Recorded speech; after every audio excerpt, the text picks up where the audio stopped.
Makikita po natin na ito po yung bagyong si Domeng na ang huling lokasyon niya ay nasa 1,120 kilometers silangan ng Central Luzon. Makikita po natin no, na wala pa rin masyadong direktang epekto ang bagyong Domeng dito sa ating bansa. Wala pa rin po nakataas na anumang tropical cyclone wind signal. Pero makikita niyo po itong kaulapan na to. Ito po yung trough o extension po ng bagyo. At ito yung magdadala ng maulap na kalangitan lalong-lalo na sa may bahagi ng Eastern Visayas at ilang bahagi ng Bicol region. So yan po yung tawag nating trough o extension, mga kaulapan na dala ng bagyo.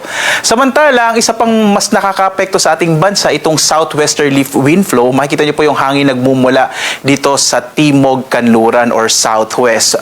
Ito po ay precursor na or panimula na po ng tinatawag naman natin na habagat. So posible this weekend ay deklara na ng Pag-asa ang pagsisimula naman ng habagat o yung hangin nagmumula dito sa Timog Kanluran. So in-expect po natin this weekend ay posible pa rin ang maulap na kalangitan dulot ng southwesterly wind flow, particular na dito sa may bahagi, kanlurang bahagi po ng Kabisayaan, ng Mindanao at maging sa area ng Palawan. Habang yung trough nga nitong bagyong si Domeng ay magdala ng mga pag-ulan sa may bahagi naman ng Eastern Visayas at ilang bahagi ng Bicol region. Inaasahan naman natin sa iba pang bahagi nating bansa dito sa Luzon, this weekend generally po ay medyo mainit pa rin yung panahon pero posible or mas mapapadalas pa yung mga localized rain showers and thunderstorms sa dakong hapon hanggang sa gabi.